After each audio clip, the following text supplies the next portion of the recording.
Welcome to the channel Stories of Slavery. Today's story takes us to 1861. Hagar Ashford. She was a towering black woman, too intelligent to submit. They tried to break her will. They tried to silence her mind.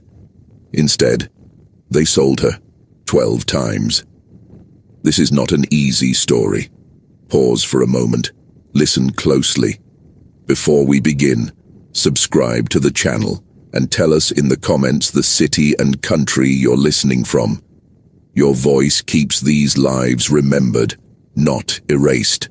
Let's begin. In the winter of 1861, a woman stood in the freezing December wind on a Virginia auction block for the 12th time in her life. She was almost 6 feet 4 inches tall. Her shoulders were broad like a man's. Her hands were massive, calloused, and powerful enough to snap a grown man's neck. But it was not her size that made the buyers hesitate. It was not her strength that made plantation owners whisper warnings to each other across the crowded square. It was her eyes. Those eyes held something that no enslaved person was supposed to possess. They held calculation. They held patience. They held the cold, burning certainty of a woman who knew exactly what she was doing and exactly what was coming next. The auctioneer that morning was a man named Samuel Crichton. He had been selling human beings for 23 years. He had seen thousands of men, women, and children pass through his hands. He had watched families torn apart. He had listened to mothers scream as their babies were ripped from their arms. None of it had ever bothered him. To Samuel Crichton, enslaved people were livestock, nothing more. But this woman bothered him. She had arrived at his auction house 3 days earlier, delivered by a trader from Albemarle County who seemed almost relieved to be rid of her. When Samuel asked why she was being sold, the trader just shook his head and said 4 words that would haunt Samuel for the rest of his life. She destroys everything she touches. Samuel had laughed at the time. He had seen strong-willed enslaved people before. He had seen fighters, runners, rebels. He knew how to break them all. A few days in the cellar without food or water. A few sessions with the whip. A few examples made of others. Everyone broke eventually. But 3 days later, standing on that auction block, Samuel understood what the trader had meant. This woman had not tried to run. She had not fought. She had not said a single word. She had simply stood there, day after day, watching everything with those terrible eyes. And in those 3 days, Samuel's best horse had broken its leg in the stable. His wife had discovered his mistress and left him. And his business partner had been arrested for forgery. Coincidence? That's what Samuel told himself. Just coincidence. But when he looked into those eyes on that auction block, he wasn't so sure anymore. Her name was Hagar. She was 41 years old, and she was about to complete a plan that had taken her 12 years to execute. This is her story. Hagar Ashford was born in the spring of 1820 on a tobacco plantation called Sweetwater, located about 15 miles outside of Richmond, Virginia. Her mother was a house slave named Ruth, who worked in the main house as a seamstress. Her father was unknown, though the lighter shade of Hagar's skin suggested what everyone already knew but never spoke about. Ruth was an extraordinary woman. She had been born in Africa, captured at the age of 12, and transported across the Atlantic Ocean in the belly of a slave ship. She had survived the Middle Passage. She had survived the auction blocks of Charleston. She had survived 30 years of bondage. And through all of it, she had held on to something that should have been beaten out of her long ago. She had held on to her mind. Ruth could read. Not just simple words, but complex texts in English and French. She had learned in secret over many years, stealing moments whenever she could. A newspaper left on a table, a letter discarded in the trash, pages from books used to start fires in the kitchen. Ruth collected words the way other slaves collected moments of rest. Each one was precious. Each one was power. And Ruth understood something that most people in her position never learned. She understood that the true chains of slavery were not made of iron. They were made of ignorance. The masters kept their slaves illiterate, not because reading was useless, but because reading was the most dangerous weapon a slave could possess. A slave who could read could forge passes. A slave who could read could understand the law. A slave who could read could communicate across distances.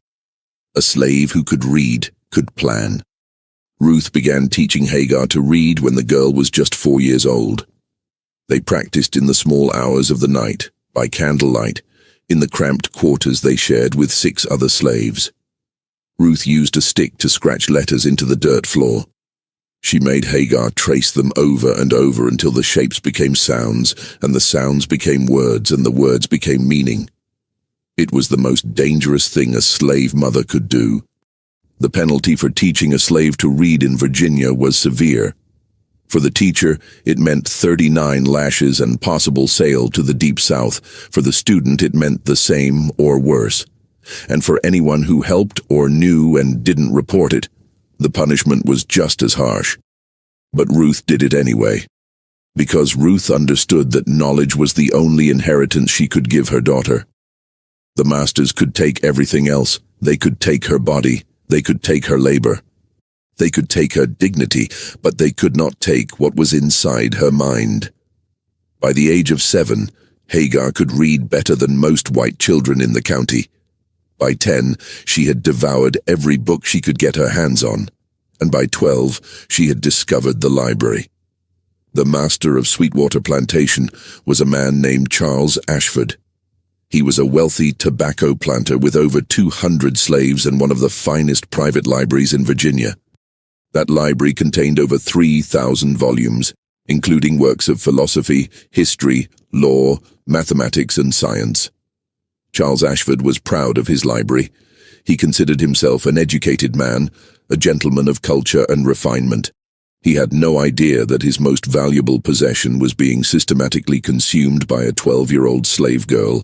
She was chosen for this task because of her size and strength, which allowed her to move the heavy furniture and reach the high shelves.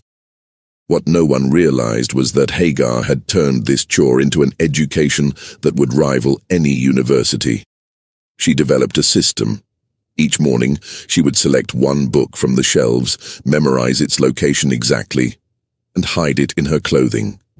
During the day, between her other duties, she would find moments to read, a few pages at a time, in hidden corners of the plantation.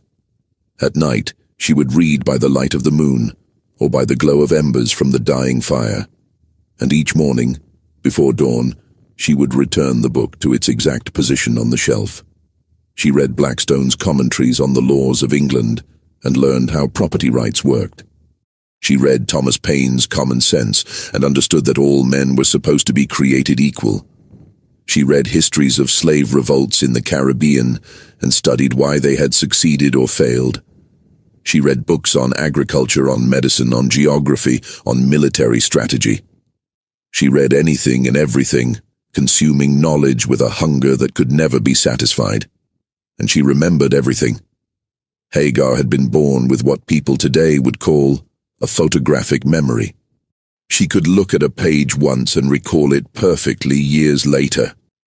She could hear a conversation and repeat it word for word decades after it happened. Her mind was like a vast library of its own, and every book she read, every word she heard, every face she saw was filed away in perfect order, ready to be retrieved whenever she needed it. This gift would one day save her life. But first, it would destroy everything she loved. On a humid August morning in 1832, Charles Ashford walked into his library and found Hagar standing by the window, reading a leather-bound copy of Cicero's orations in the original Latin. She had gotten careless. After years of perfect caution, she had allowed herself to become absorbed in a passage about justice and revenge, and she had not heard the master's footsteps in the hallway. For a long moment, neither of them moved. Hagar stood there with the book in her hands, watching Charles Ashford's face cycle through confusion, disbelief, and finally, cold fury. "Where did you learn that?" he asked. His voice was quiet, but there was a tremor in it that Hagar had never heard before. She said nothing. There was nothing to say. She had been caught, and they both knew what that meant. Charles Ashford was not a cruel man by the standards of his time. He rarely whipped his slaves. He did not break up families casually. He provided adequate food and clothing and medical care. He considered himself a Christian and a gentleman, and he believed sincerely that slavery was a positive good for the African race, lifting them from savagery into civilization. But what he was looking at now terrified him in a way he could not quite articulate. This was not just a slave who had learned to read. This was a slave who could read Latin.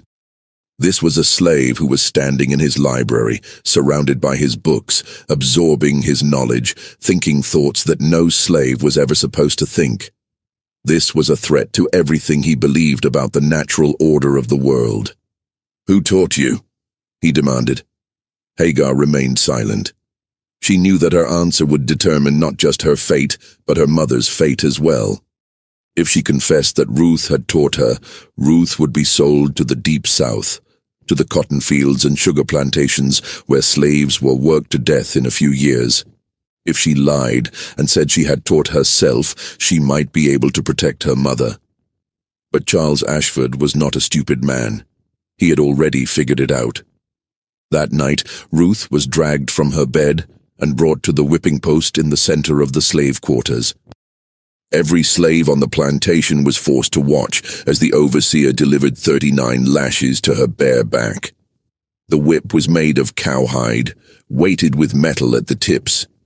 Each stroke tore the flesh open. By the 15th lash, Ruth had stopped screaming. By the 30th, she had lost consciousness, but the punishment was not over. The next morning, still bleeding from her wounds, Ruth was loaded onto a wagon and taken to the slave market in Richmond. Charles Ashford had decided that having a literate slave on his plantation was too dangerous, even after punishment. Ruth had to go. Hagar begged to be allowed to say goodbye. She was denied. She begged to be sold with her mother. She was denied. She begged to know where her mother was being sent. She was denied. The last image Hagar ever had of her mother was the back of that wagon disappearing down the dusty road, carrying Ruth away to a fate that Hagar could only imagine. She never saw her mother again. She never learned where Ruth was sold or what happened to her. For all Hagar knew, her mother could have died on a cotton plantation in Mississippi, or a sugar plantation in Louisiana, or a rice plantation in South Carolina. The South had swallowed her whole, and there was no way to find her. Hagar was 12 years old, and something inside her died that day. Something soft and hopeful and human. It was replaced by something else. Something cold and hard and patient. Something that would wait as long as it needed to wait, and do whatever it needed to do until justice was served. She made a vow that morning, standing in the dust where the wagon had been, staring at the empty road. She would make them pay, not just Charles Ashford, though he would certainly pay, all of them. Every plantation owner, every slave trader, every overseer, every white person who had ever participated in this monstrous system. She would find a way to make them all pay. She was 12 years old, and she had just declared war. For the next 5 years, Hagar bided her time. She was more careful now, never letting anyone see her read, never revealing the vast library of knowledge locked inside her mind. To the overseers and the other slaves, she was just another field hand, strong and quiet and obedient. But inside her head, she was planning. She studied the plantation's operations with the same intensity she had once applied to Cicero and Blackstone. She learned how tobacco was grown, harvested, and sold. She learned the names of the buyers and the prices they paid. She learned the routes the wagons took to market and the schedules the overseers followed. She learned the rhythms of the plantation so thoroughly that she could predict what would happen on any given day, months in advance. And she learned the weaknesses. Every system has weaknesses. Every organization has vulnerabilities. Charles Ashford ran his plantation like a military operation, with strict schedules and clear chains of command. But that very rigidity created predictability, and predictability created opportunity. The overseer, a man named Jeremiah Tate, was a drunkard who spent every Saturday night in town and did not return until Sunday afternoon. During those hours, the plantation was effectively unsupervised. The bookkeeper, an elderly white man named Franklin Wells, was nearly blind and relied on his slaves to read documents aloud to him. He never suspected that Hagar sometimes changed words or numbers as she read. The slave quarters were inspected every week, but always on Wednesday mornings, giving anyone who wanted to hide something plenty of time to prepare. And the library, despite what had happened with Ruth, remained accessible. Charles Ashford had not changed the locks or restricted access. He believed that the brutal lesson of Ruth's punishment had taught all his slaves to stay away from books forever. He was wrong. In 1837, when Hagar was 17 years old, Charles Ashford made a decision that would seal his fate. He decided to expand his operations by purchasing a neighboring plantation called Willow Creek. The acquisition required a significant loan from a Richmond bank, and the loan documents were kept in a locked drawer in Charles Ashford's study. Hagar had been watching that drawer for months. She knew which key opened it, where that key was kept, and what hours of the day the study was empty. And one night in October, while the household slept, she made her move. She did not take anything from the drawer. That would have been noticed immediately. Instead, she read everything inside it, every document, every contract, every letter, and then she put everything back exactly as she had found it and returned to her quarters before dawn. What she learned changed everything. The loan documents contained a clause that Hagar had never seen before, but which she immediately recognized as significant. If Charles Ashford failed to make 3 consecutive payments, the bank had the right to seize not just Willow Creek, but Sweetwater as well, including all assets and slaves. The entire Ashford fortune was leveraged against this one acquisition. It was a tremendous risk. If the tobacco crop failed, if prices dropped, if anything went wrong, Charles Ashford could lose everything. Hagar saw the opportunity immediately, but she also saw the problem. If the plantation failed, the slaves would be sold at auction, scattered across the South, their families destroyed. Many of them might end up in far worse situations than they were in now. And Hagar would lose any chance of finding her mother or executing the larger plan that was slowly taking shape in her mind. She needed to be more strategic. She needed to think not just about destroying this one plantation, but about building something larger. A network, a system, a weapon that could strike at the heart of slavery itself.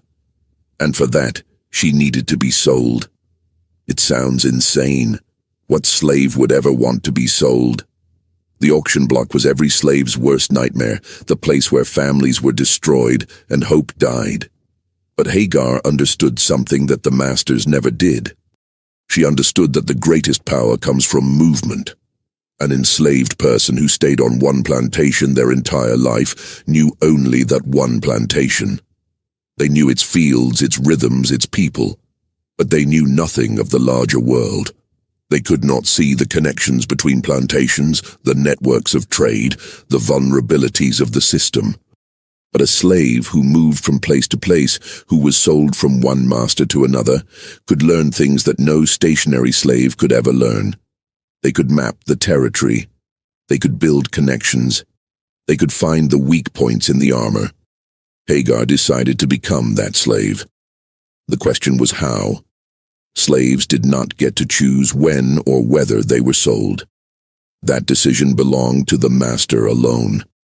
Hagar needed to find a way to make Charles Ashford want to sell her, while making sure she was sold to someone specific, in a place she chose. The answer came from an unlikely source: the overseer's wife. Martha Tate was a bitter, jealous woman who had long suspected that her husband was taking liberties with the female slaves on the plantation. She was right, of course. Jeremiah Tate was a predator who used his position of power to assault women who had no ability to refuse. But Martha had never been able to prove it, and confronting her husband directly would only lead to violence against herself. Hagar saw an opportunity. She began leaving evidence where Martha would find it. A torn piece of fabric from a slave woman's dress, hidden in Jeremiah's coat pocket. Scratches on his back that could only have come from fingernails. Whispered rumors that reached Martha through the house slaves who served her. Martha's jealousy grew into rage, and her rage grew into action. She began making her husband's life miserable, accusing him of infidelity, threatening to leave him, demanding that he get rid of the slave women she suspected. And because Jeremiah Tate was a weak man who could not stand up to his wife, he began looking for scapegoats.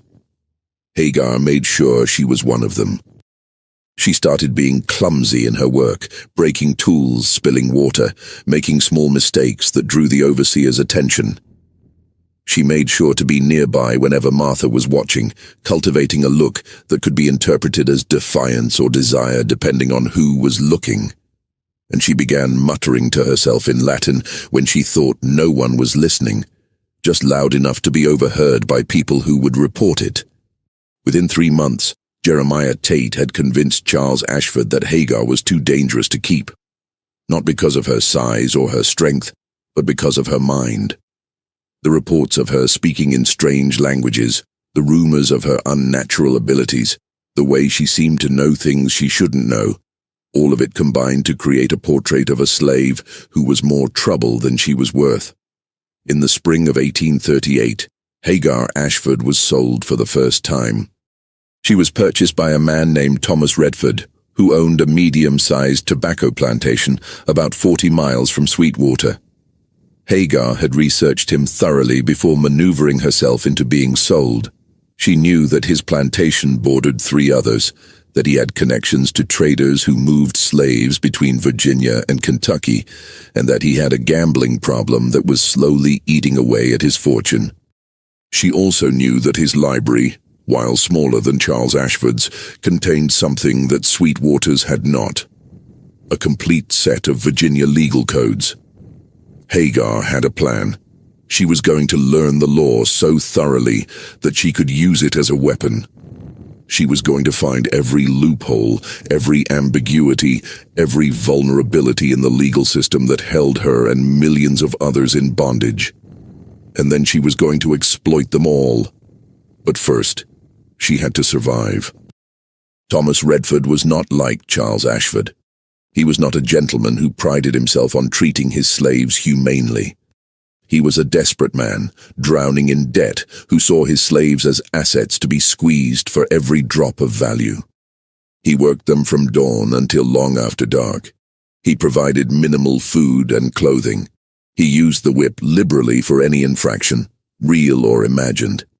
And he had a particular interest in Hagar. Not a sexual interest, thankfully. Thomas Redford preferred younger, smaller women, but he had heard rumors about Hagar, about her strange abilities and her supposedly evil nature, and he was intrigued. He bought her specifically because he wanted to break her, to prove that there was nothing special about her, that she was just another piece of property to be used and discarded. He had no idea what he was dealing with. Hagar spent her first month on the Redford plantation, learning the rhythms and routines, just as she had at Sweetwater. She worked hard, kept her head down, and gave no sign of the fire burning inside her. She let Thomas Redford believe that she was just another slave, broken by the journey and terrified of her new master. But at night, while the other slaves slept, she was reading. Thomas Redford's library was in his study, which was locked at night. But locks meant nothing to Hagar. She had taught herself to pick them years ago, using techniques she had read about in a book on metallurgy and mechanical engineering. She could open any lock on the plantation in under a minute, and she made sure to practice until she could do it without making a sound. Every night, for hours, she sat in that dark study and read by moonlight, filling her mind with the laws of Virginia. She learned about property rights and contract law, about deeds and transfers, about the legal definitions of slavery and the rare circumstances under which a slave could be freed. She learned about the courts and how they operated, about the judges and their precedents, about the endless bureaucracy that kept the system running. And she began to see the cracks. The legal system that supported slavery was vast and complex, but it was also old and inconsistent. Laws passed in one decade contradicted laws passed in another. Definitions varied from county to county. Enforcement was sporadic and often corrupt. And most importantly, the system relied on the assumption that slaves were illiterate and ignorant, that they could never understand the laws that bound them, let alone find ways to exploit them. Hagar was going to prove that assumption catastrophically wrong. But she was not going to do it alone. She needed allies. She needed a network. And to build that network, she needed to be sold again. This time, she did not need to be subtle. Thomas Redford was already suspicious of her, already looking for an excuse to get rid of her. All she needed to do was give him one. She chose fire. Not a large fire, not a dangerous fire. Just a small blaze in the tobacco drying barn, started with a candle and some dry leaves, easily extinguished before it could spread. But enough to cause damage, enough to cause fear. Enough to make Thomas Redford believe that the rumors about Hagar were true, that she was dangerous and destructive and needed to be gone. Within a week, she was sold again. This time, she was purchased by a slave trader named Marcus Webb, who planned to take her south to the cotton markets of Alabama. But Hagar had no intention of going to Alabama. She had done her research, and she knew that Marcus Webb had a secret. He was illiterate. Marcus Webb had built his entire business on bluster and intimidation. He could not read a single word, but he had learned to hide it so well that almost no one knew. He had partners who handled the paperwork, clerks who read documents aloud to him, and an elaborate system of symbols and marks that he used instead of written records. Hagar saw the opportunity immediately. On the second night of the journey south, while the other slaves were chained in the wagon and Marcus Webb was sleeping by the fire, Hagar made her move. She had already worked her way out of her chains, using a technique she had taught herself years ago.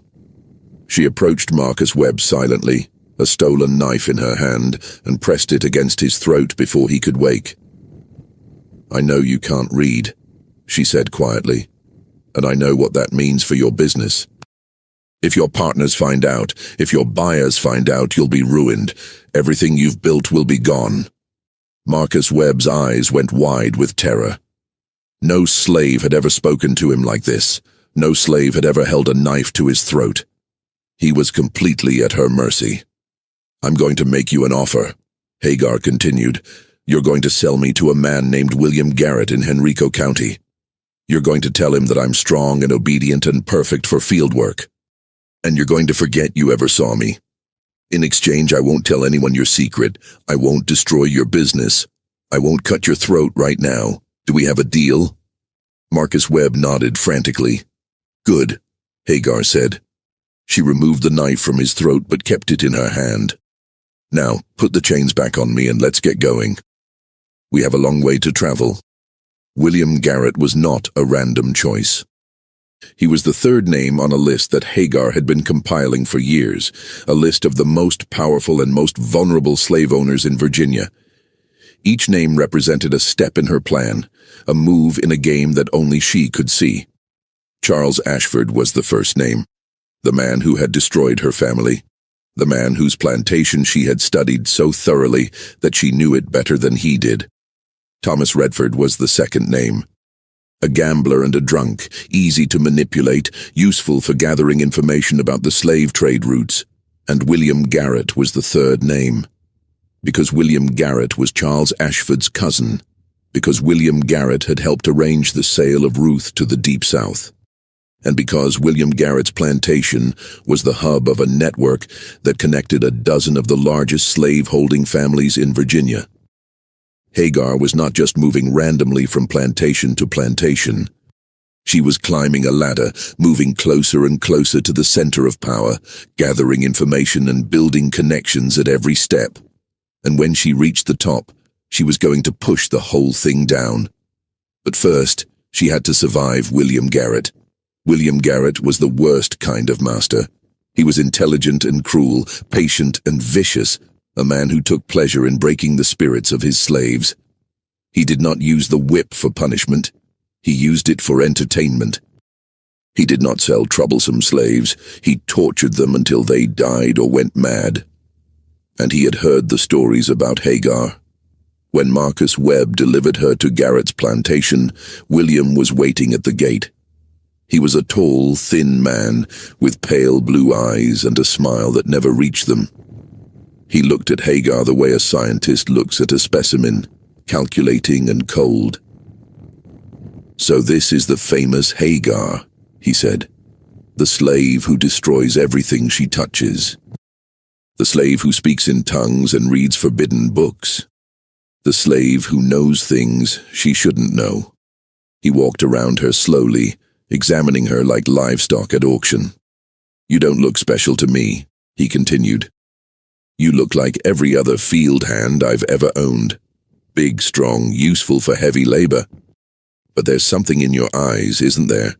Something that the others don't have." He stopped in front of her and leaned close. "I'm going to enjoy finding out what it is," he whispered. "And I'm going to enjoy destroying it." Hagar said nothing. She kept her eyes lowered, her face blank, her body still. She had learned long ago that the best defense against men like William Garrett was to give them nothing to react to. No fear, no anger, no defiance. Just emptiness. William Garrett frowned. He had expected more. He had expected terror or resistance or something he could use against her. Instead, he got nothing. "Take her to the quarters," he said to the overseer. "Put her to work in the fields and watch her every moment, every day. I want to know everything she does." Hagar was led away, but not before she caught one last glimpse of William Garrett's face. And in that moment, she saw something that made her blood run cold. He was not just cruel. He was intelligent. He suspected that there was more to her than met the eye, and he was determined to find out what it was. He was going to watch her, study her, test her, looking for any sign of weakness or deception. This was going to be the most dangerous game she had ever played, and the stakes were her life. The next 3 years were the hardest of Hagar's existence. William Garrett watched her constantly, looking for any sign of the abilities he had heard about. He tested her in 100 different ways, asking her questions that only a literate person could answer, leaving books where she might find them, setting traps that would reveal her true nature. Hagar evaded them all. She had years of practice at hiding her intelligence, and she used every technique she had ever learned. She played dumb. She pretended to be confused by simple questions. She handled books like they were strange, alien objects that meant nothing to her. She even occasionally made mistakes in her work that a smart person would never make, reinforcing the impression that she was just another strong, stupid field hand. But it was exhausting. The constant vigilance, the endless deception, the knowledge that a single slip could mean torture and death. There were nights when Hagar lay in her tiny cabin and wondered if it was worth it. Nights when she thought about giving up, about letting William Garrett win, about accepting that she would die on this plantation like so many others before her. But then she would think about her mother, about Ruth, who had risked everything to give her daughter the gift of knowledge, about the wagon disappearing down the dusty road, about the promise she had made to herself on that terrible morning. And she would get up the next day and keep fighting. During those 3 years, Hagar accomplished something remarkable. Despite William Garrett's constant surveillance, she managed to build the beginnings of a network. She identified other slaves who could be trusted, who were willing to take risks, who shared her hunger for freedom and justice. She taught them signals and codes, ways of communicating that looked like normal behavior to anyone who didn't know what to look for. She began mapping the connections between plantations, the routes that slaves traveled, the people who could be bribed or manipulated, and she learned things about William Garrett that he would have killed to keep secret. She learned that he was heavily in debt to a bank in Richmond. She learned that his wife was having an affair with the local minister. She learned that he had forged documents to claim land that rightfully belonged to his neighbor. She learned that he had killed a slave 3 years earlier and covered it up, telling the authorities that the man had run away. Each piece of information was filed away in that perfect memory of hers, waiting for the right moment to be used. That moment came in the fall of 1841. William Garrett had finally found what he thought was proof of Hagar's literacy. A slave from a neighboring plantation had been caught with a book, and under torture he had confessed that Hagar had taught him to read. It was a lie. Hagar had never seen the man before. But William Garrett didn't care about the truth. He cared about finally breaking the slave who had defied him for 3 years. He called her to the main house and confronted her with the accusation. He showed her the confession. He described the punishment she would receive. And then he sat back, waiting for her to beg, to confess, to break.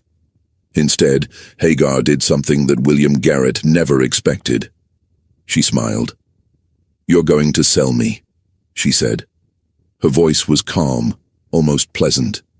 "You're going to take me to the auction in Richmond tomorrow morning, and you're going to sell me to the highest bidder.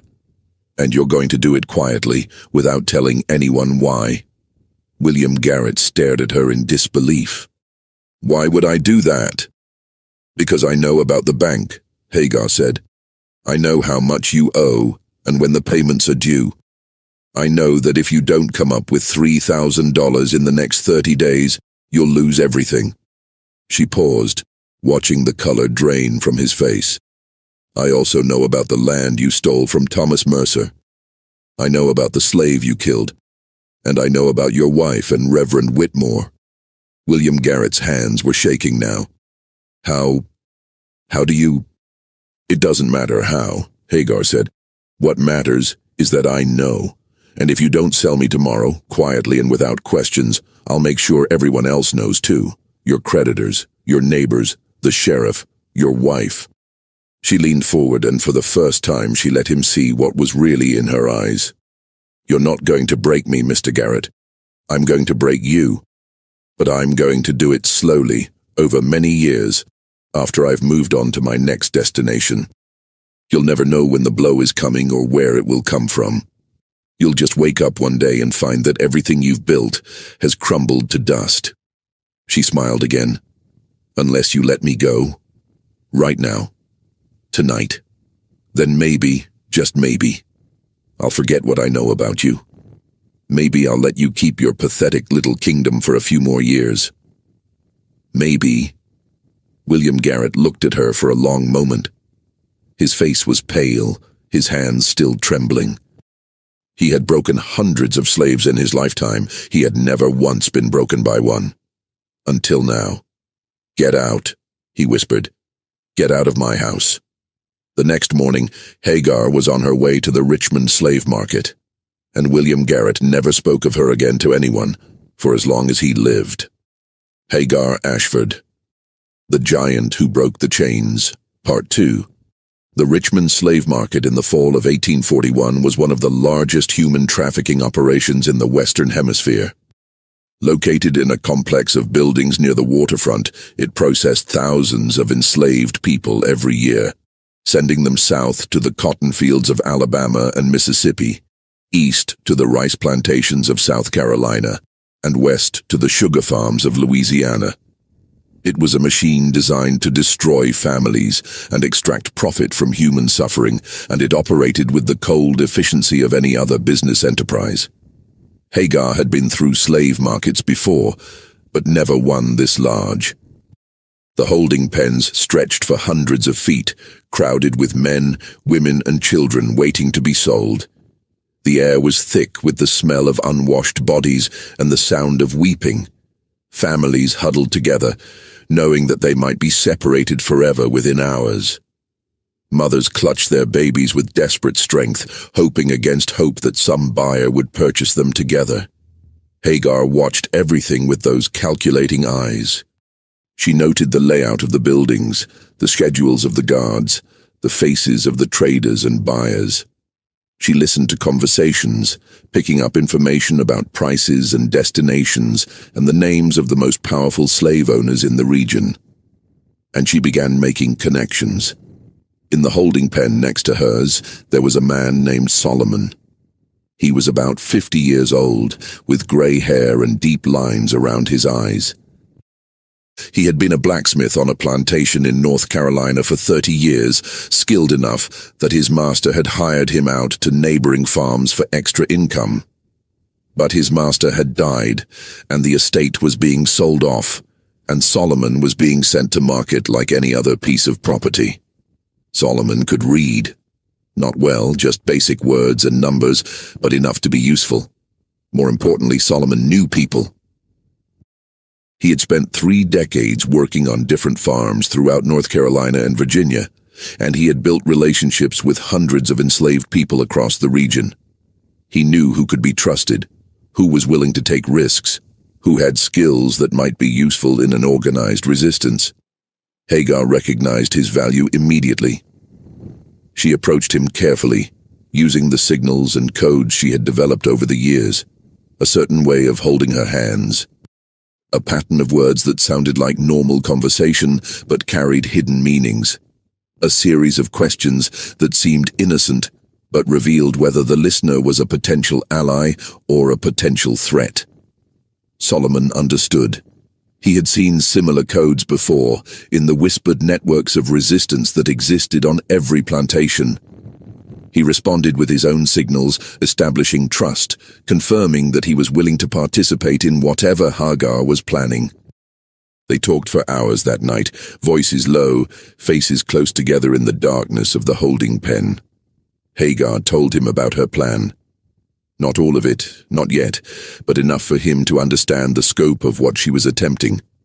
She was building a network that would span the entire state of Virginia.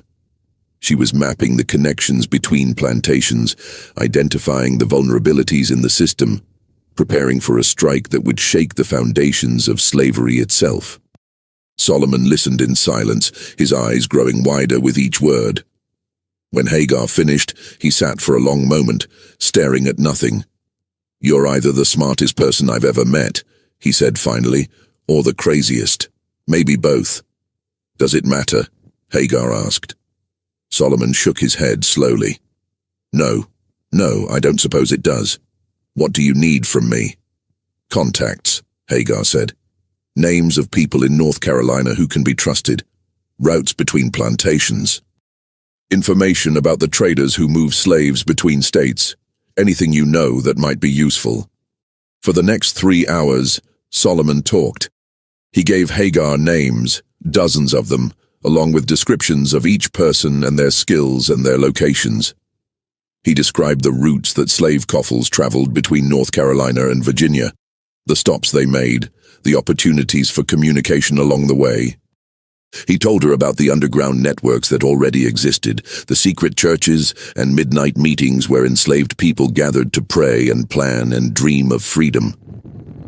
Hagar filed it all away in that perfect memory of hers. Every name, every route, every piece of information. By the time the sun rose, she had added hundreds of new data points to the mental map she was building. The next morning, Solomon was sold to a cotton planter from Alabama. Hagar never saw him again. But the information he had given her proved invaluable in the years to come, allowing her to extend her network far beyond Virginia into the neighboring states. Hagar herself was purchased by a man named Robert Cunningham, who owned a small tobacco farm in Hanover County. He was not a cruel man, just an ordinary one, unremarkable in every way. He worked his slaves hard but did not abuse them. He provided adequate food and shelter. He rarely used the whip. He was exactly the kind of master that Hagar needed at this stage of her plan. Someone who would not watch her too closely. Someone who would give her the freedom to continue building her network.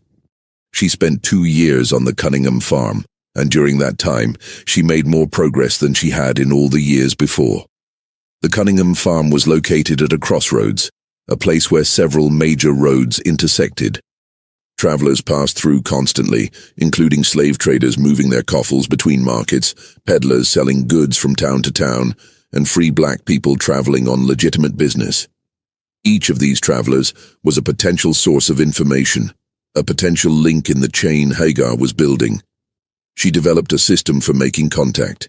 She would find reasons to be near the road when travelers passed.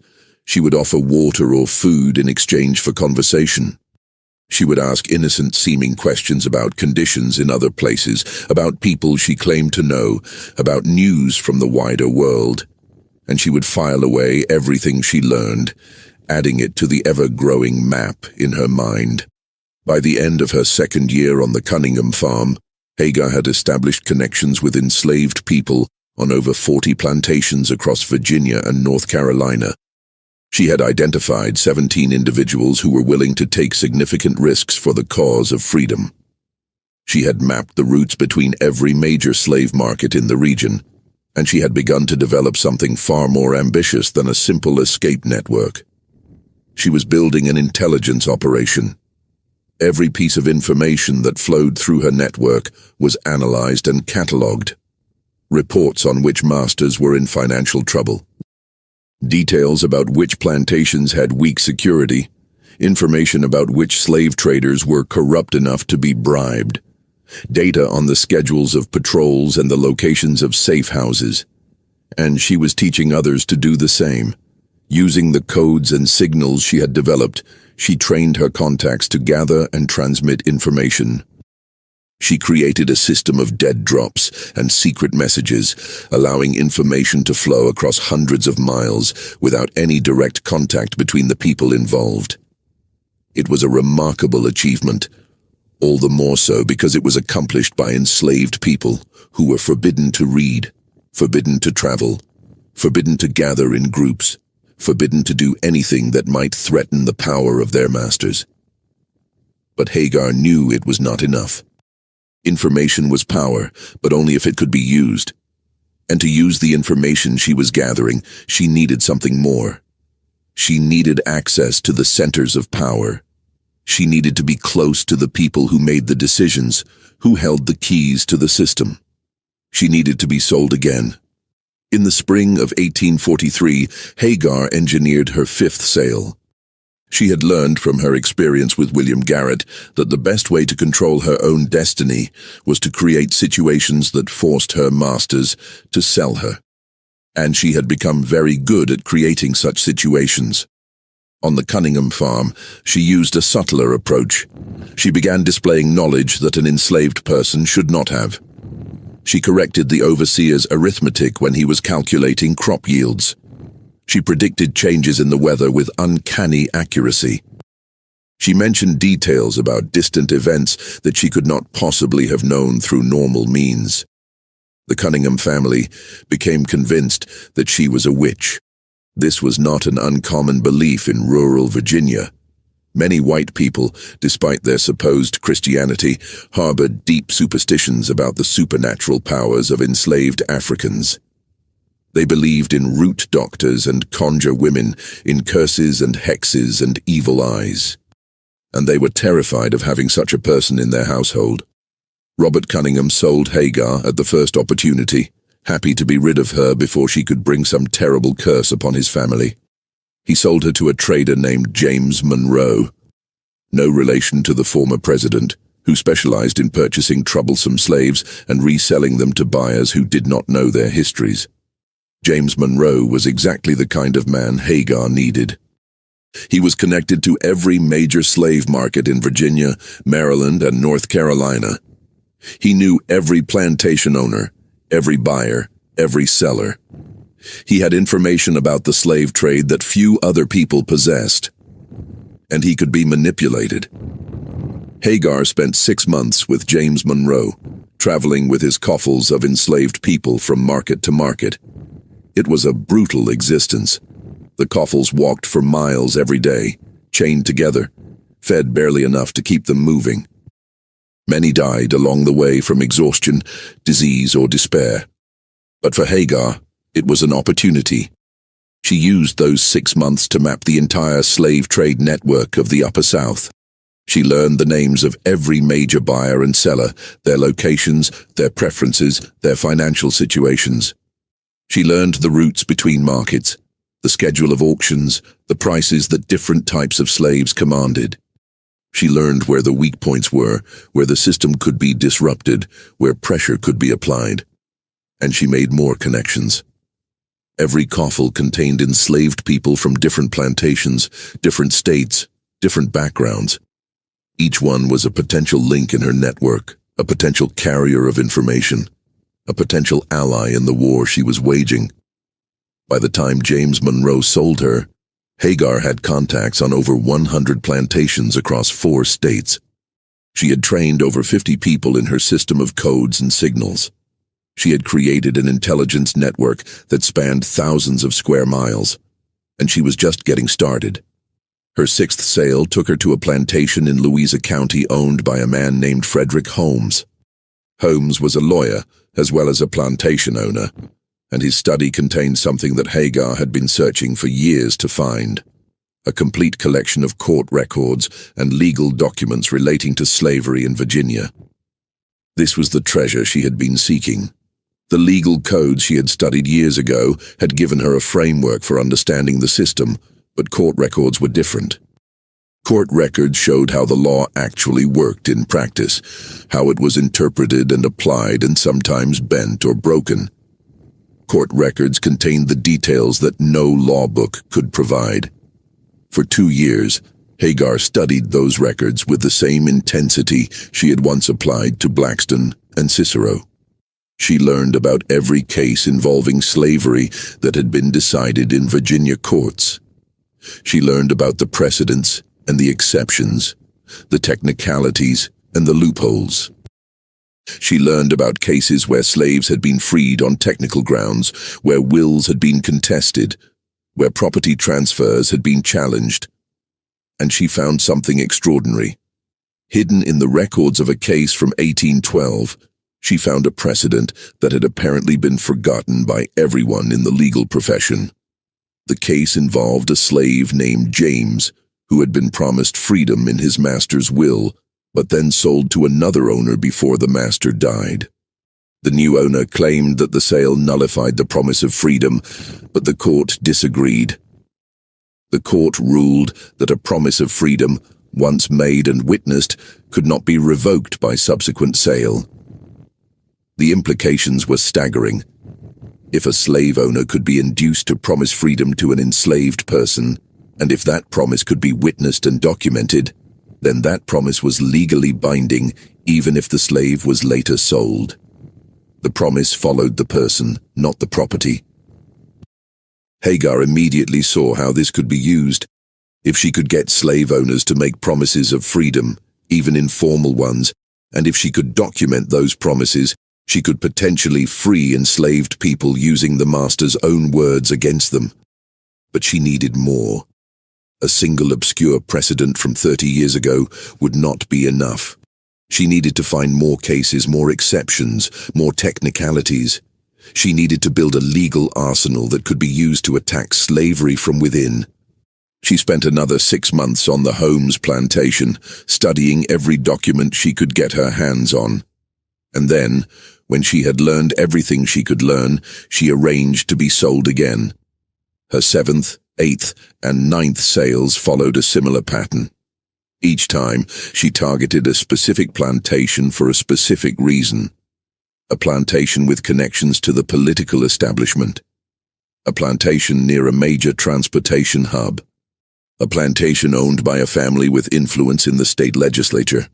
At each stop, she gathered more information, made more connections, and trained more people in her network. and at each stop she moved closer to the center of power. By 1850, Hagar had been sold 9 times. She was 30 years old, though she looked older. The years of hard labor and constant stress had taken their toll on her body. But her mind was sharper than ever, and her network had grown to include contacts on over 200 plantations across 5 states. She was ready for the next phase of her plan. Her 10th sale took her to Henrico County, to a plantation called Oak Hill. The owner was a man named Thomas Ashford. The name was not a coincidence. Thomas Ashford was the son of Charles Ashford, the man who had destroyed Hagar's family 20 years earlier. The man who had beaten her mother and sold her to the Deep South. The man who had started Hagar on this path of vengeance. Thomas had inherited Sweetwater Plantation after his father's death in 1845. But Sweetwater was not enough for him. He had ambitions that his father had never possessed. He wanted to build an empire. Over the past 5 years, Thomas Ashford had acquired 6 additional plantations, including Oak Hill.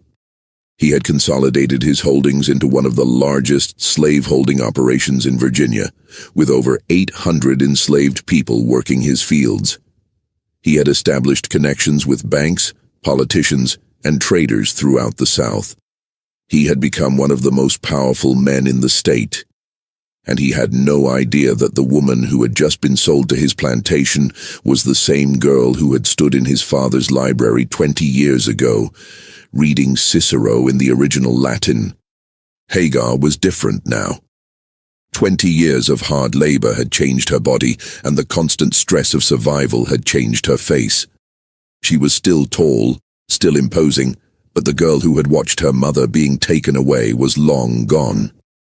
In her place was a woman hardened by decades of struggle, a woman who had seen things that would break most people, a woman who had transformed herself into something that Thomas Ashford could not recognize. But Hagar recognized him. She saw his father's eyes in his face. She heard his father's voice in his words.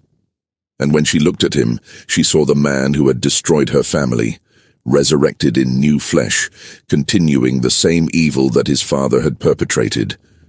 The circle was almost complete. Hagar spent the next 2 years on Oak Hill, working as a field hand and watching Thomas Ashford carefully. She learned his routines, his habits, his weaknesses. She learned about his business dealings and his financial situation. She learned about the other plantations he owned and the people who managed them. And she began to understand the scope of what she was dealing with. Thomas Ashford's empire was vast, but it was also vulnerable. He had expanded too quickly, borrowing too much money to acquire his new plantations. He was dependent on the tobacco market, which had been volatile in recent years. And he was stretched thin, trying to manage 6 separate properties with limited resources. More importantly, his record-keeping was a mess. The rapid expansion had created chaos in his documentation. Property records were incomplete, sales records were contradictory, and ownership documents were scattered across 6 different locations. Hagar saw the opportunity immediately. In a system that depended on documentation, incomplete and contradictory records were a fatal weakness. If documents could be lost or altered, if ownership could be challenged, if the paper trail that connected master to slave could be disrupted, then the entire system could be thrown into chaos. And Hagar knew exactly how to create that chaos. For the next 2 years, she worked patiently to put the pieces in place. She identified the locations where Thomas Ashford kept his records. She studied the formats and styles of his documents. She learned to forge his signature so perfectly that even he could not tell the difference. And she began making copies of key documents, altering them in subtle ways that would not be noticed immediately but would create legal problems later. She also continued building her network. Oak Hill was the hub of Thomas Ashford's empire, and enslaved people from all 6 of his plantations passed through regularly. Hagar used these opportunities to expand her contacts, to share information, and to coordinate the next phase of her plan. By 1852, everything was in place. Hagar had contacts on every one of Thomas Ashford's plantations. She had forged documents that challenged the ownership of hundreds of enslaved people. She had allies positioned in key locations throughout the county, and she had developed a plan that would bring Thomas Ashford's empire crashing down. But then something happened that almost destroyed everything. In the summer of 1852, Thomas Ashford decided to sell Oak Hill. He had overextended himself financially, and he needed to liquidate some of his holdings to pay his debts. Oak Hill was the most valuable of his properties, and selling it would solve his immediate financial problems. But selling Oak Hill meant selling all the enslaved people who lived there, including Hagar. This was a disaster. Hagar had spent 2 years positioning herself at the center of Thomas Ashford's empire. All her plans depended on her being able to access his records, communicate with his other plantations, and execute her strategy from within his organization. If she was sold to a stranger, everything she had built would be thrown into chaos.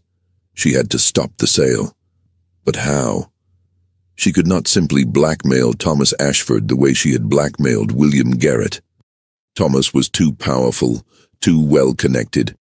If she threatened him, he would simply have her killed or sold to a trader heading for the Deep South. She needed a different approach. The answer came from an unexpected source. Thomas Ashford's wife, Elizabeth. Elizabeth Ashford was a woman of contradictions. She had been raised in a wealthy Charleston family, surrounded by enslaved servants her entire life. She had accepted slavery as a natural part of the world without ever questioning it. But she was also deeply religious, a devout Presbyterian who took her faith seriously. And she was troubled. The rapid expansion of her husband's slave holdings had disturbed her. She had watched as families were torn apart to staff new plantations. She had seen the brutality that was required to control so many people. She had begun to wonder if the institution she had accepted all her life was truly compatible with the Christianity she professed. Hagar sensed this uncertainty and decided to exploit it. She began finding ways to interact with Elizabeth Ashford, offering to help with tasks around the main house, making herself useful in small ways. She was careful never to seem too intelligent or too capable. She presented herself as a simple, pious woman, someone who had found comfort in faith despite the hardships of her life. And she began planting seeds. She would mention casually that she prayed for her masters every night. She would quote Bible verses about mercy and compassion. She would tell stories about other enslaved people she had known, stories that emphasized their humanity, their faith, their hopes and dreams. Slowly, over many months, Elizabeth Ashford began to see enslaved people differently, not as property, but as people, not as problems to be managed, but as souls to be saved.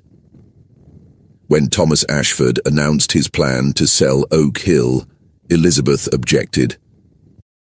She did not want to see the families on the plantation torn apart. She did not want to be responsible for sending people she had come to know to uncertain fates in distant places. Thomas was surprised by his wife's resistance. Elizabeth had never questioned his business decisions before. But she was insistent, and after several weeks of argument, they reached a compromise. Oak Hill would be sold, but the enslaved people would be distributed among Thomas Ashford's other plantations rather than sold on the open market.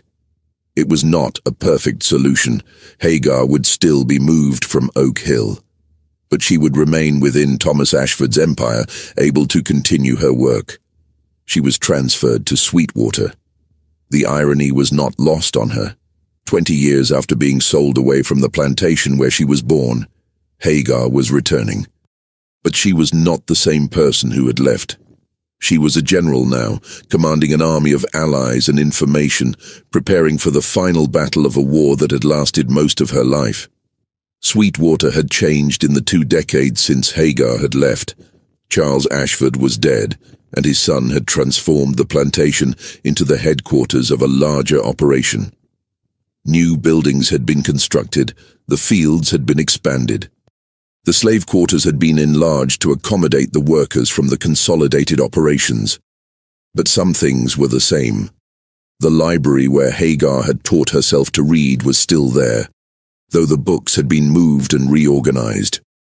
The whipping post where her mother had been beaten still stood in the center of the slave quarters, a reminder of the violence that kept the system running. And the road down which Ruth had disappeared was still visible from the quarters, a dusty line stretching toward a horizon that Hagar had never stopped watching. She found the tree where she had stood on that terrible morning, watching the wagon carry her mother away. She touched the bark, feeling the years compressed into that rough surface, and she made a new vow, a promise to the ghost of the girl she had once been. "I'm back," she whispered, "and I'm going to finish what I started." Her 11th sale came in 1854, when Thomas Ashford decided to move some of his workers to a newly acquired plantation in Chesterfield County. Hagar was among those transferred, along with over 100 other enslaved people. But by this point, it didn't matter where she was located. Her network spanned all of Thomas Ashford's plantations. Her forged documents were in place. Her allies were positioned. Everything was ready for the final phase of her plan. She spent the next 2 years refining her preparations, making sure every piece was in place. She verified that her forged documents would hold up under scrutiny. She confirmed that her allies knew their roles. She studied the legal procedures that would be required to challenge ownership claims. And she waited for the perfect moment to strike. That moment came in the winter of 1856, when Thomas Ashford did something that played directly into her hands. He decided to consolidate all his ownership records in one location. Thomas Ashford had finally realized that his scattered and contradictory documentation was creating problems. He was having trouble proving ownership of some of his enslaved people, which was causing issues with insurance and estate planning. So he ordered all records from all 6 plantations to be gathered at Sweetwater, where they would be organized and verified. It was exactly the opportunity Hagar had been waiting for. The consolidation took several months. Documents were transported from all over Virginia, collected at Sweetwater, and stored in a newly constructed records room adjacent to the main house. Thomas Ashford hired a team of clerks to sort through the papers and create a master registry of all his enslaved holdings. Hagar was assigned to assist the clerks. It was a strange assignment for a field hand, but Hagar had cultivated a reputation as a reliable worker who could be trusted with important tasks. The clerks needed someone to carry boxes, retrieve documents, and perform other physical labor. Hagar was strong enough to do the work, and she seemed too simple-minded to cause any problems. They had no idea what they were inviting into their midst. For 3 months, Hagar worked alongside the clerks, carrying boxes of documents back and forth, watching as they organized the records, listening as they discussed the legal technicalities of ownership. And every night, after the clerks had gone home, she worked alone. She replaced documents with forged versions she had prepared years earlier. She altered dates and signatures. She created contradictions that would call ownership into question. She inserted documents that had never existed. Papers that promised freedom to enslaved people. Papers that challenged the legitimacy of sales. Papers that would throw the entire registry into chaos. And she did something else. Something that would prove to be the most devastating blow of all. She created a set of documents that, if accepted as genuine, would legally transfer ownership of 847 enslaved people to themselves. It was an audacious forgery. The documents purported to be a series of manumission agreements signed by Thomas Ashford over a period of years, promising freedom to his enslaved workers in exchange for loyal service. Each document was witnessed by people who were now dead, making verification impossible. Each document was dated in the past, during periods when Thomas Ashford's record-keeping was known to be chaotic, and each document was written in a style that perfectly matched other legitimate documents in the archive. Hagar had spent years preparing these forgeries. She had studied Thomas Ashford's handwriting until she could reproduce it perfectly. She had analyzed the paper and ink used in his legitimate documents and obtained matching materials. She had researched the witnesses whose signatures she was forging, learning their writing styles and the circumstances of their deaths. It was a masterpiece of deception, and if it worked, it would be the largest mass emancipation in Virginia history. But Hagar knew that forgeries alone would not be enough. Documents could be challenged, experts could be called in, courts could rule against her. She needed something more. She needed chaos. In November of 1856, Thomas Ashford's second-largest plantation caught fire. The blaze started in the tobacco drying barn and spread to the main house before it could be contained. The plantation's records, which had not yet been transferred to Sweetwater, were destroyed. 1 month later, a series of suspicious accidents plagued his plantation in Louisa County. Tools were sabotaged, crops were damaged, livestock escaped through mysteriously opened gates. The overseer quit in frustration, and Thomas Ashford was forced to spend weeks personally managing the property. In January of 1857, Thomas Ashford's bank called in a loan that was not supposed to be due for another 2 years. The bank claimed that the loan documents showed an earlier due date. Thomas Ashford insisted that this was wrong, but when he searched for his copy of the original agreement, he could not find it. These were not coincidences. Each event was orchestrated by Hagar's network, executed by allies she had positioned over years of careful planning. The goal was to distract Thomas Ashford, to keep him off balance, to prevent him from paying close attention to what was happening in his records room. And it worked. By the spring of 1857, Thomas Ashford was overwhelmed.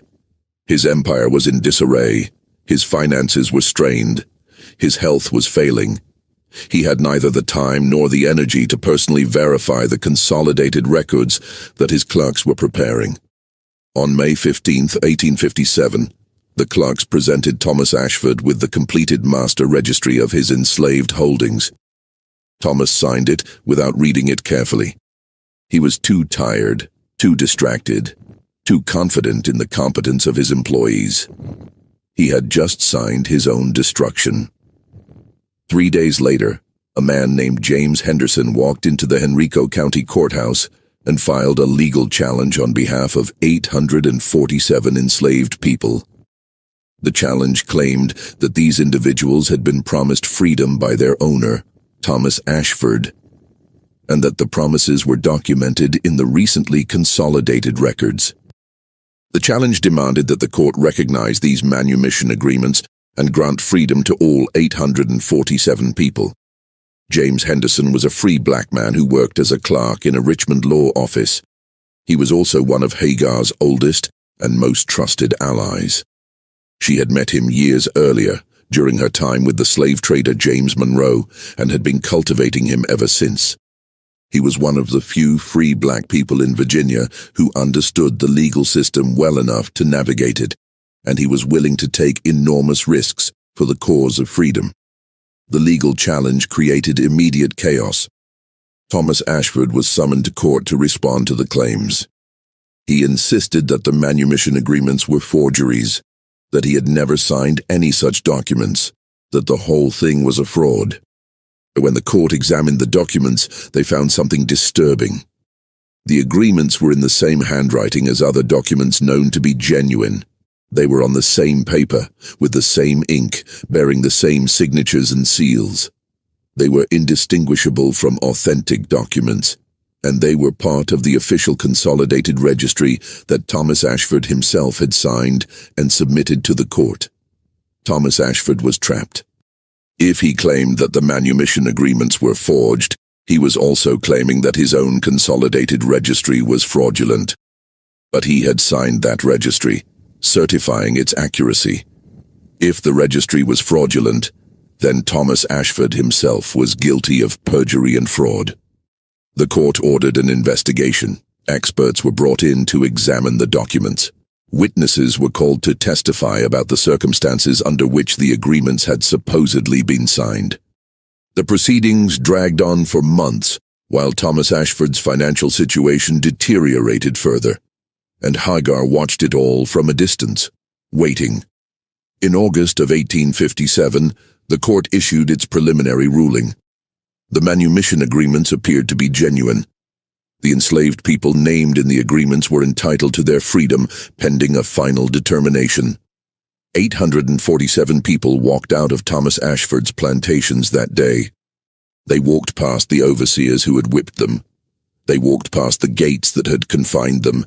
They walked past the big houses where their masters had lived in luxury while they labored in the fields. They walked into freedom. Thomas Ashford fought the ruling for another 3 years. He spent every dollar he had on lawyers and investigators. He called in every political favor he was owed. He insisted to anyone who would listen that he was the victim of an elaborate conspiracy. And he was right. He just couldn't prove it. In 1860, the final court ruling came down. The manumission agreements were upheld. The 847 people were legally free. Thomas Ashford was ordered to provide them with the documentation necessary to prove their status. The stress of the legal battle, combined with his financial ruin, destroyed Thomas Ashford's health. He died in October of 1860, just months before the Civil War began. His empire was sold off to pay his debts. The Ashford family, which had been one of the wealthiest in Virginia, was reduced to poverty within a generation. And Hagar Ashford disappeared. Her 12th and final sale had never actually happened. She had been among the 847 people freed by the court ruling. She had walked out of Sweetwater Plantation on that August day in 1857, 40 years after she had first arrived there as an infant. But she did not stay in Virginia. She knew that there were people who suspected her involvement in what had happened, people who would try to find her, people who might seek revenge. So she vanished, using the network she had built to escape north, beyond the reach of slave catchers and angry former masters. Some say she made it to Canada, others say she settled in a free black community in Ohio or Pennsylvania. A few claim that she returned to Virginia during the Civil War, helping the Union Army identify Confederate supply routes and communication networks. The truth is that no one knows what happened to Hagar Ashford after she walked off that plantation. She left no letters, no diaries, no records of any kind. The woman who had spent her life creating and manipulating documents made sure that there would be no documents about herself. But her legacy lived on. The 847 people she freed became the nucleus of a thriving free black community in Virginia and beyond. They built churches and schools.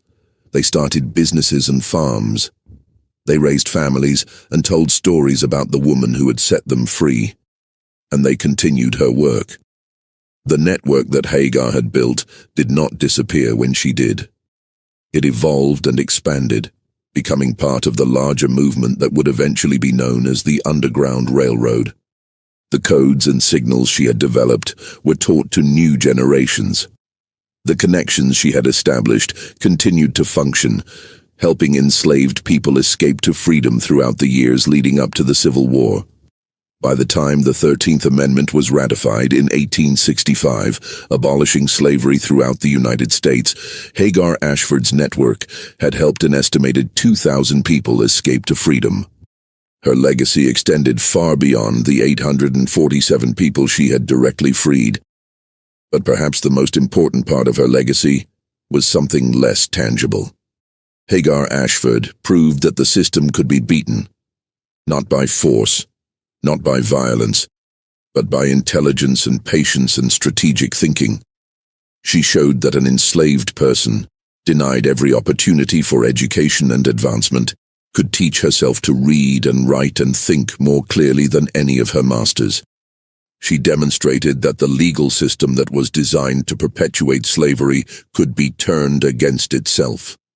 She revealed that the chains of bondage were made not of iron, but of paper, and that paper could be used to destroy them. She was sold 12 times because they feared her mind. They never imagined that with every sale she was building the weapon that would defeat them. The last known words attributed to Hagar Ashford come from a letter supposedly written to a member of her network shortly after her escape from Virginia. The letter has never been authenticated, and its current location is unknown. But the words it contains have been passed down through generations, a message from a woman who spent her life fighting for freedom. "They tried to make me an animal," the letter reads. "They denied me the words that make us human. They sold me like livestock, beat me like a beast, worked me like a machine. But they forgot something important. They forgot that the mind cannot be chained. They forgot that knowledge, once acquired, can never be taken away. They forgot that every blow, every sale, every cruelty only sharpened my purpose and strengthened my resolve. I was sold 12 times. 12 times they tried to break me. 12 times they failed, and in the end, I broke them. The chains are made of paper. Remember that.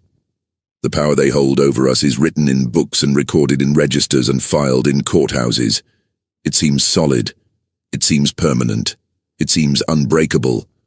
But paper burns. Paper tears. Paper can be forged and altered and lost. The chains that bind us are more fragile than they appear, if only we have the wisdom to see their weaknesses and the courage to exploit them. I was just one woman. I had no army, no weapons, no power.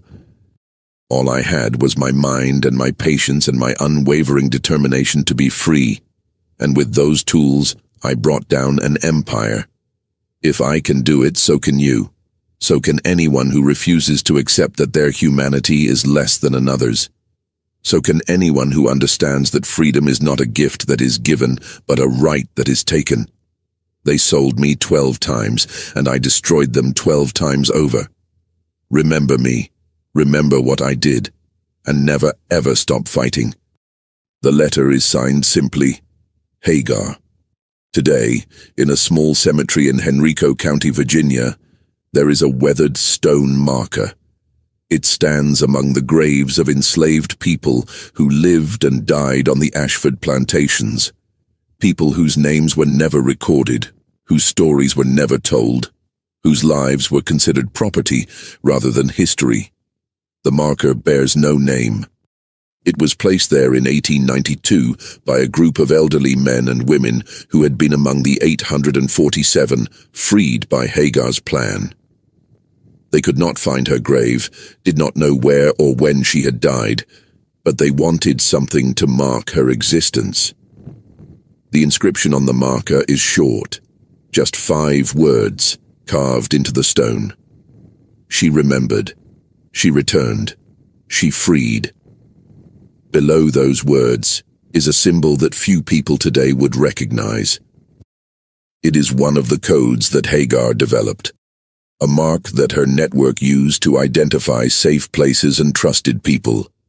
It means, roughly translated, the way is open, pass in safety. Visitors to the cemetery sometimes leave flowers at the marker. They do not know who is commemorated there. They do not know the story of the woman who was sold 12 times and destroyed her masters 12 times over. They do not know about the network she built, the documents she forged, the 847 lives she saved. But something about that marker speaks to them. Something about those 5 words resonates in a way they cannot explain. She remembered. She returned. She freed. In a world that tried to erase her, Hagar Ashford wrote herself into history, and she did it with the very tools they thought they could deny her. She did it with words. They say just forget. Move on like it's easy. But forgetting you feels like remembering someone I've never seen. I've been trying to erase you from the places in my mind, but the harder that I fight it, the more you're hard to leave behind. Every memory keeps slipping through the cracks I try to close, like a face I should remember, but somehow never know. Forgetting you feels impossible, like chasing something I can't hold, like trying to remember someone that I've never even known. I keep reaching through the silence for a past I can't undo, 'cause letting go of what we had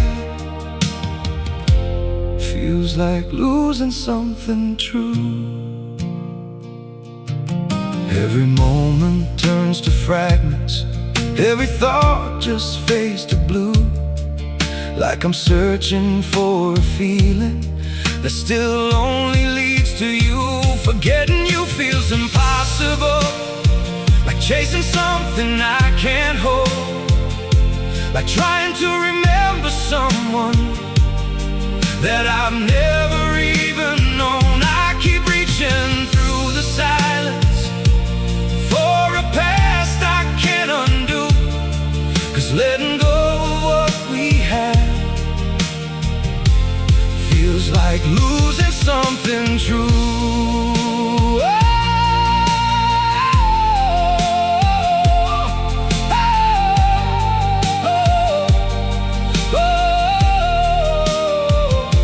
If I never met you, maybe I would know just how to heal, but now every empty moment still reminds me what is real. Forgetting you feels impossible, like chasing something I can't hold, like trying to remember someone that I've never even known. I keep reaching through the silence for a past I can't undo, 'cause letting go of what we had feels like losing something true.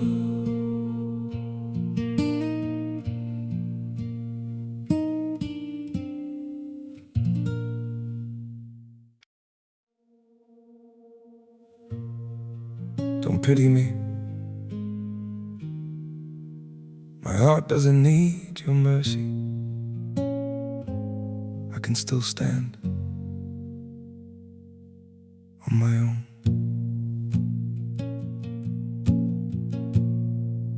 I was broken by your leaving, fell deeper than I thought I would, but pain has taught me how to heal now and survive what once I couldn't. You don't have to look back sadly, don't reach out with guilty hands. What you shattered made me stronger, now I rise where I once collapsed. My heart doesn't need your pity, not another empty sign. I've got enough strength left within me to rebuild this life of mine. My feet are steady through the sorrow, I can stand through all the pain. You don't have to save me, darling, I'll learn to breathe again. I once begged for your affection, now I've learned my worth in scars. And the man you left in pieces found his own way through the dark. My heart doesn't need your pity, not another empty sign. I've got enough strength left within me to rebuild this life of mine. My feet are steady through the sorrow, I can stand through all the pain. You don't have to save me, darling, I'll learn to breathe again.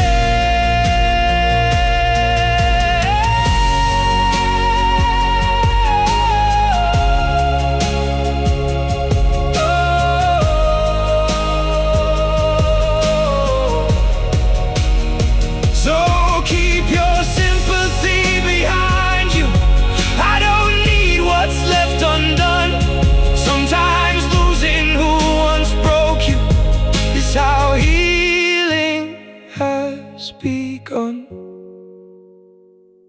My heart doesn't need your pity, not another empty sign. I've got enough strength left within me to rebuild this life of mine. My feet are steady through the sorrow. I can stand through all the pain. You don't have to save me, darling. I'll rise alone again.